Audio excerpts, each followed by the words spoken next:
Morning students, BSc art second year online classes में आपका स्वागत है। हम पढ़ रहे थे इससे पहले वाली क्लास में लीव्स के बारे में। तो हमने लीव्स में शल्की लीव्स या शल्कपर्ण और फॉलिएज या सामान्य पर्ण के बारे में पढ़ा था। ठीक है, सामान्य पर्ण के अंदर हमने पढ़ा था पिच्छकार, रेकिस और पर्णरंध्र। ठीक है, इसके बारे में ये पत्तियां तीन प्रकार की होती है साइट्रस में। पहला कैसी होती है? पर्णरंध्र, पेट्रियोल, पिच्छकार या रेकिस और पर्णक या लीफलेट। तो हम ओनली रेकिस और लीफलेट या पिच्छाक्ष या फिर हम पर्णक के टीएस ट्रांसफर सेक्शन के कार्ड को हम यहाँ देखेंगे। ठीक है, अनुप्रस्थ कार्ड के बारे में हम यहाँ स्टडी करेंगे। तो डाल दीजिए टॉपिक टीएस ऑफ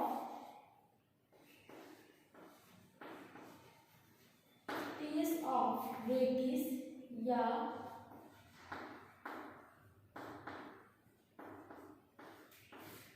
पिच्छाक्ष का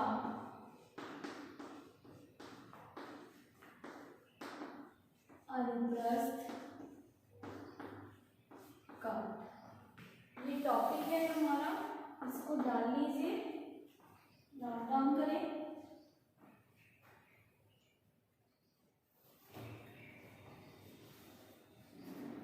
और इसके अंदर नोट करें, लिखिए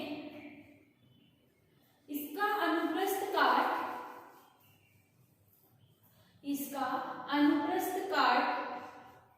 अभ्योत्तर होता है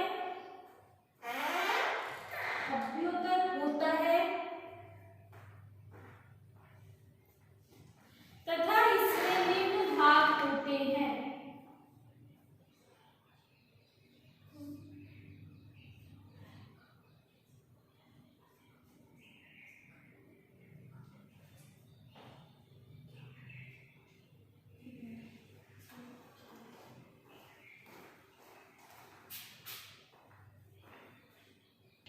इसके निम्न भाग होते हैं।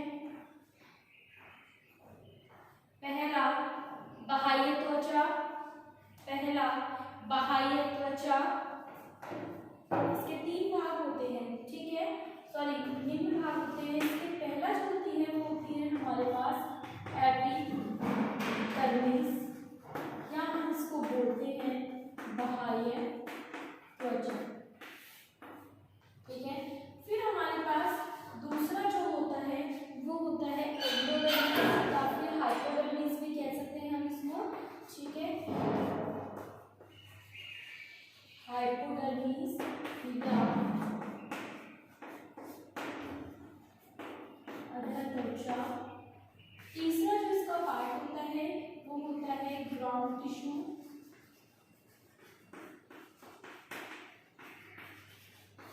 या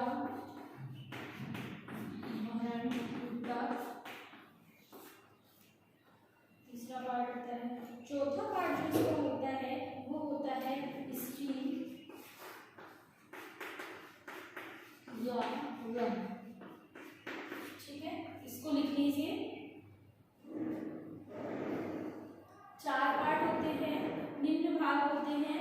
पहला बाह्य त्वचा, दूसरा अधःत्वचा, तीसरा पर्णक और चौथा रम। पहला डाल दीजिए बाह्य त्वचा। हम बाह्य त्वचा को देखेंगे, इसको पढ़ेंगे और देखिए इसमें यह सबसे बाहरी एकल परत होती है। यह सबसे बाहरी एकल परत होती है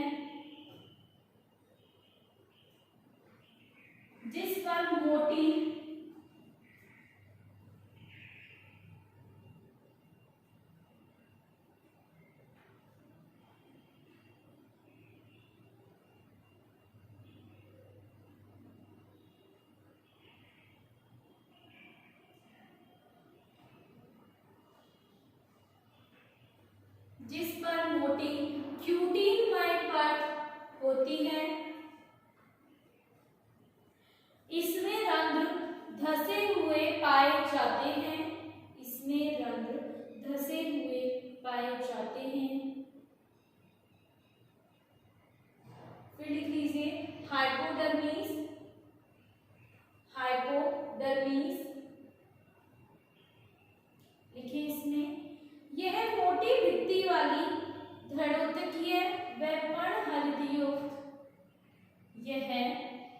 मोटी भित्ति वाली दृढ़ोतकीय और पर्णहरितयुक्त कोशिका की बनी होती है, कोशिका की बनी होती है।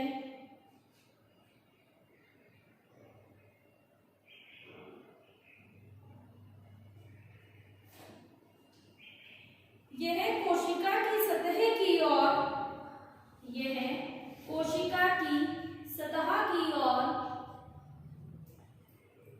2 से 3 उपाक्ष की ओर, 2 से 3 उपाक्ष की ओर मोटी होती है, मोटी होती है। जहां पर्णक लगे होते हैं, जहां पर्णक लगे होते हैं। अब नेक्स्ट आगे लिखिए ग्राउंड टिश्यू। ग्राउंड टिश्यू लिख लीजिए,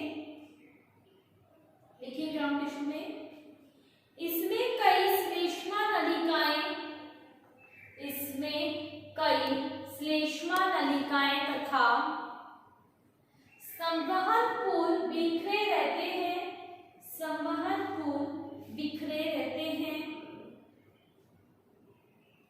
यह संवहन पुल ओमेगा आकार में व्यवस्थित होते हैं, यह संवहन पुल ओमेगा आकार में व्यवस्थित होते हैं।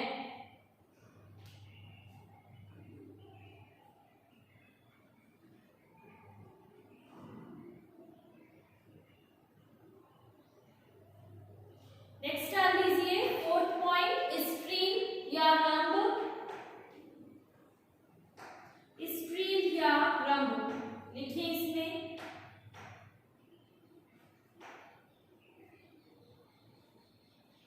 देखिए संवहन पुल अंडाकार या संवहन पुल अंडाकार या दृढ़ोतकीय पुल आच्छद से घिरा रहता है, दृढ़ोतकीय पुल आच्छद से घिरा रहता है। इसमें कैल्शियम ऑक्सलेट के कण पाए जाते हैं, इसमें कैल्शियम ऑक्सलेट के कण पाए जाते हैं। प्रत्येक संवहन पुल संयुक्त संपार्श्विक तथा मुक्त होता है, तथा मुक्त होता है। इसमें जाइलम 2 प्रकार का होता है, इसमें जाइलम 2 प्रकार का होता है।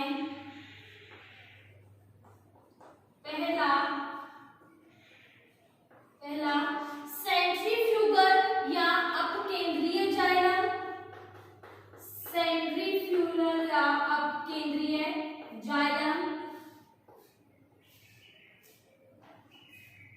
दूसरा सेंट्रीपेटल या अभिकेंद्रीय जाइलम,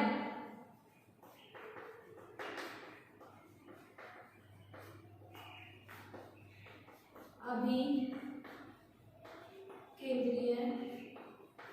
जाइलम। ठीक है, दोनों प्रकार लिख लो और फिर इसके बाद अपकेंद्रीय लिख ली, टॉपिक डाल लीजिए अपकेंद्रीय जाइलम। इसमें लिखिए अपकेंद्रीय जाइलम में लिखेंगे इसमें मेटाजाइलम फ्लोएम की तरफ, इसमें मेटाजाइलम फ्लोएम की तरफ तथा केंद्र से दूर, तथा केंद्र से दूर और प्रोटोजाइलम फ्लोएम से दूर व फ्लोएम से दूर तथा केंद्र की तरफ परिवर्तित होता है, केंद्र की तरफ परिवर्तित होता है।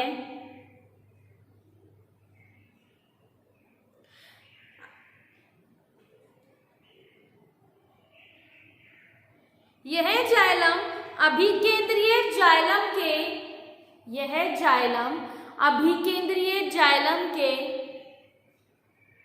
दोनों ओर छोटे छोटे समूह में स्थित रहता है, दोनों ओर छोटे छोटे समूह में स्थित रहता है।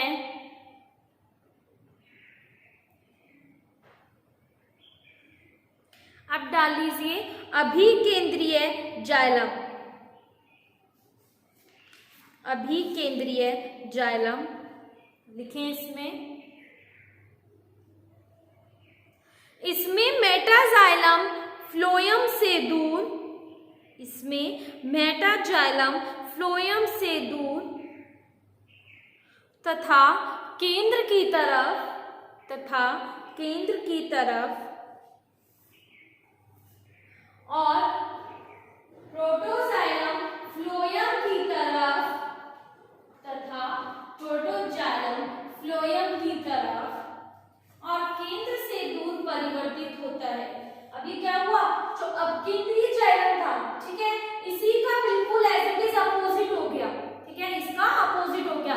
मेटाजाइलम इसकी तरफ था, इसमें अपकेंद्रीय में इसकी तरफ था, लेकिन इसमें अभिकेंद्रीय में क्या हो जाता है, ये इससे दूर हो जाता है, ठीक है, और केंद्र की दूर था तो ये केंद्र के पास आ जाता है, ठीक है, बिल्कुल अपोजिट है ये एक दूसरे का। फ्लोएम की तरफ वह केंद्र से दूर परिवर्तित होता है। इस प्रकार संवहनकुल डिप्लोजाइलिक से मतलब दो प्रकार के इसमें जाइलम हो चुके हैं, इसलिए हमने इसको बोला है डिप्लोजाइलिक। संवहनकुल डिप्लोजाइलिक तथा कूट मध्यदिदारुक कहलाता है। कूट मध्यदिदारुक कहलाता है, ठीक है। तो ये कंप्लीट हुआ आपका टीएस ऑफ रेकिस। अभी मैं डायग्राम बनाऊंगी, इससे पहले मैं इंग्लिश मीडियम वाले स्टूडेंट्स को भी नोट डाउन थ्योरेटिकल पार्ट करवा देती हूँ।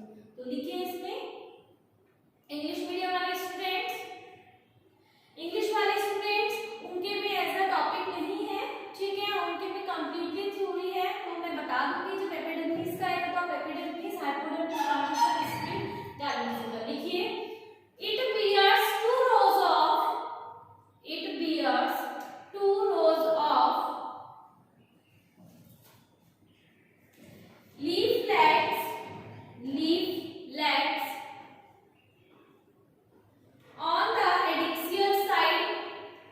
on the axial side,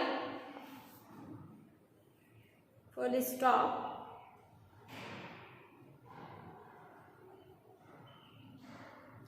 The internal tissue of rachis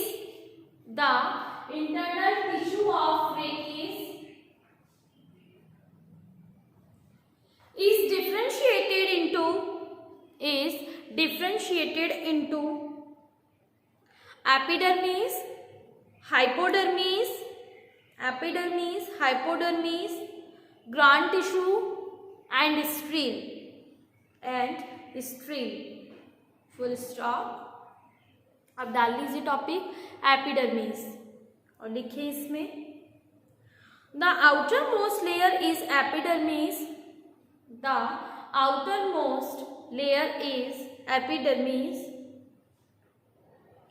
covered with a thick cuticle,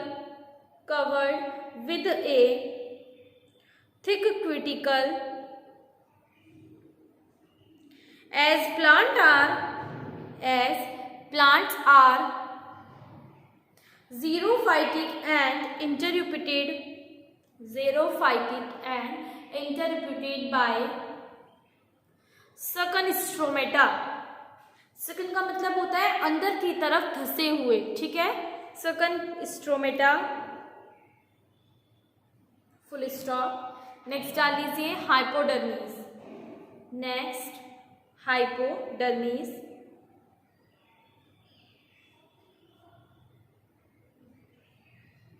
लिखिए इसमें epidermis is followed by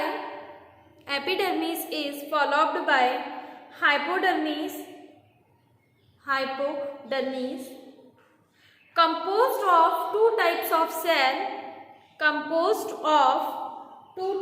cells, outer 2 and 3 thin walled, 3 thin-walled chlorine chimetas, and later 4 and 5 layers of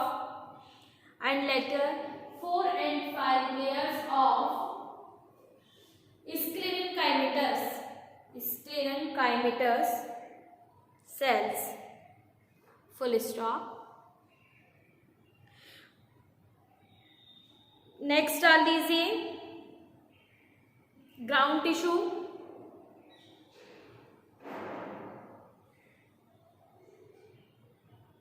लिखिए parenchymatous ground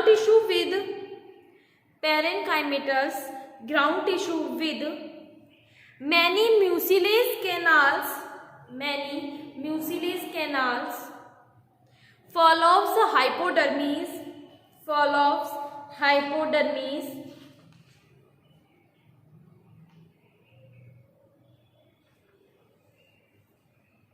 The arrangement of vascular bundle is characterized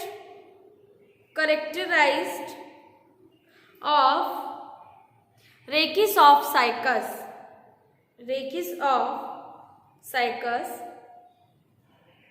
Full stop. Survival bundles present in ground tissue are arranged in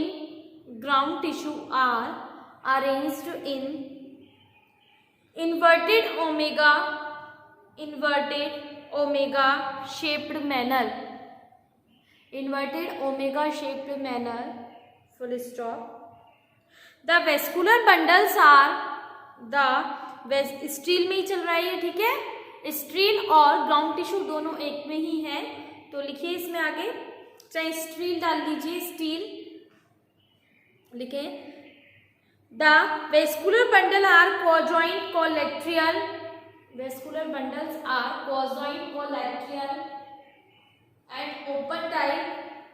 and open type. Full stop. Surrounded by single layered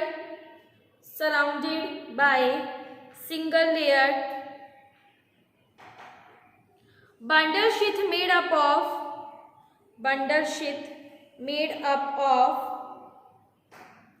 thick walled cell.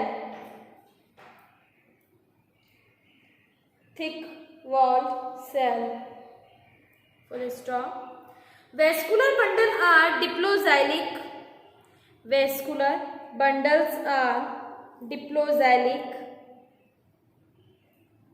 That is their process. Both centripetal and centrifugal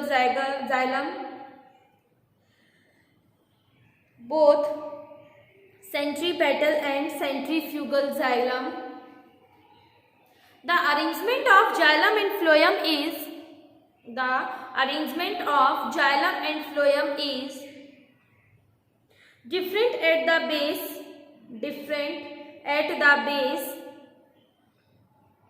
middle and upper portion of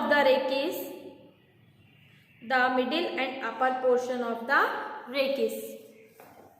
Full stop.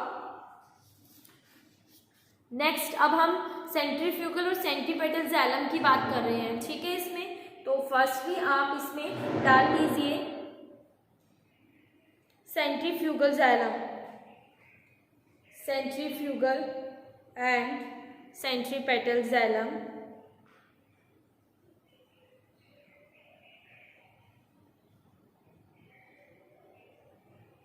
The centrifugal xylem occurs in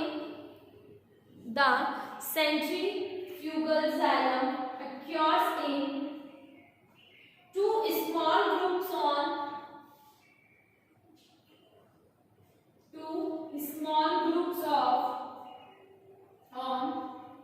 both sided of large triangular and centrally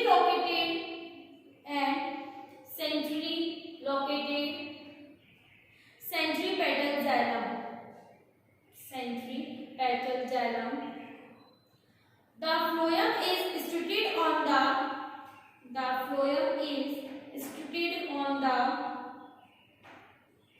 abaxial side of the rachis. Abaxial side of the rachis. Full stop. In the middle of the rachis,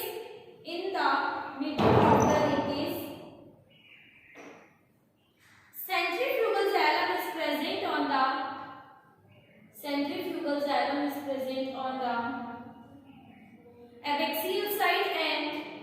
abaxial side and centripetal xylem on the adaxial side. Centripetal xylem on the adaxial side. Full stop. Protoxylem lies in the center. Protoxylem lies in the center of these two groups of xylem.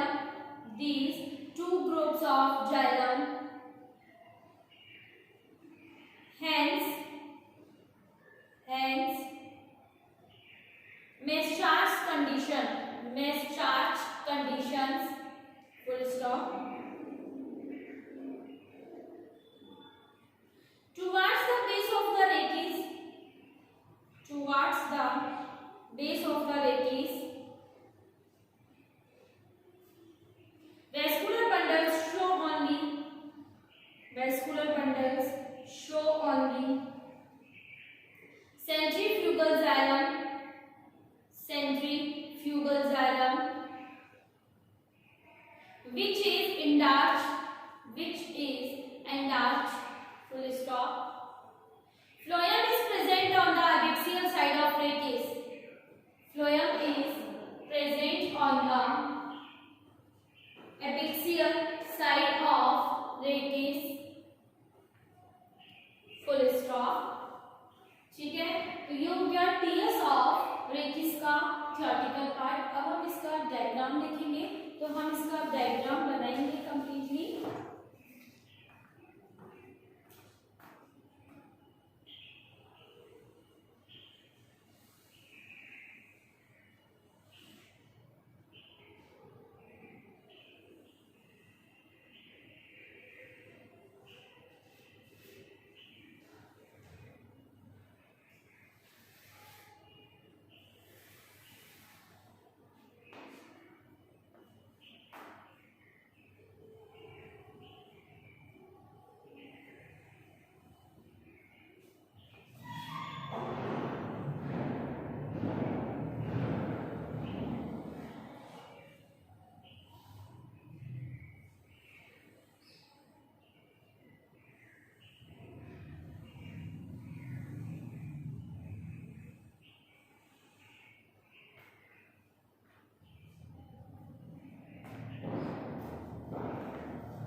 Of रेफिस।